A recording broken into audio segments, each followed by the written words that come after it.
Jumping Horse Body Art Tutorial by Hot Pink Zebra Polish. And I would like to quickly thank my wonderful nephew who sat through the heat to help me with this as my model.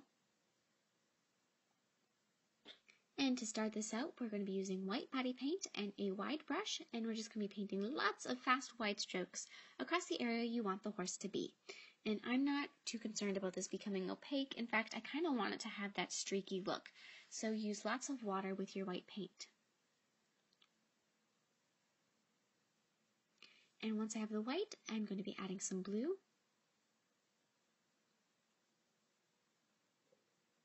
And then some purple. And if you want to look more like a sunset, you could be using pink, orange, and yellow, or any color palette you'd like. So now with black body paint, I'm going to be quickly just sketching out the horse's spine. So I'm going to start at the rump and then work my way up the back and then around the neck.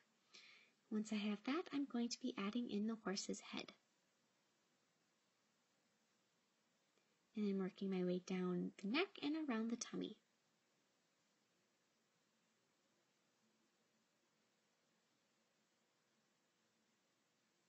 Now I'll be adding the front leg, and I'm going to have my front leg like it's tucked up and under.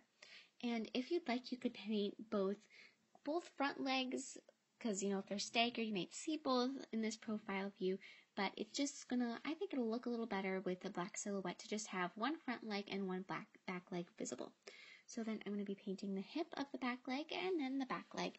And the hips of these horses, they're about as wide as the tummy, so just keep that in mind as sort of like a frame of reference to know how wide to make it.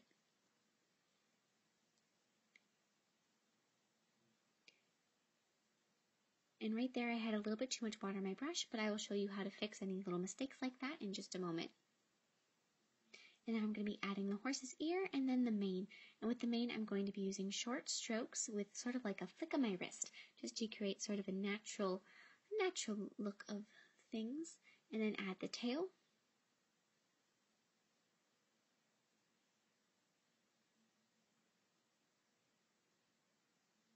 So now dip a cotton bud into water, and you can use that as an eraser. So any mistake you have, you can pretty much erase it, but just keep in mind you want to erase as little as possible, because every place you erase, you're going to have to re-go over with your background colors. And so you're going to want to try and do it as perfect as you can the first time, but of course mistakes happen, and it's always nice to have an eraser as backup. So then go over all of those areas and just sort of sharpen the line just to make it look a little bit more crisp.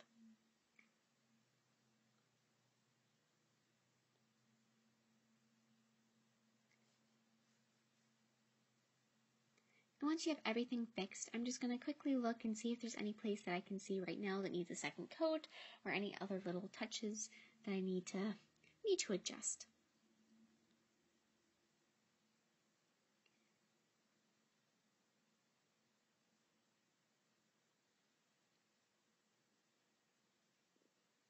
And once I'm happy for the time being, I'm going to use white just to fill in all those areas I erased.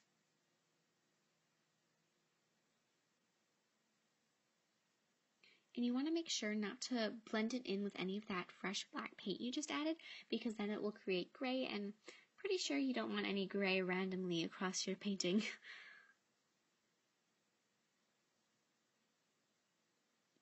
And then just continue to blend it in with some blue and some purple.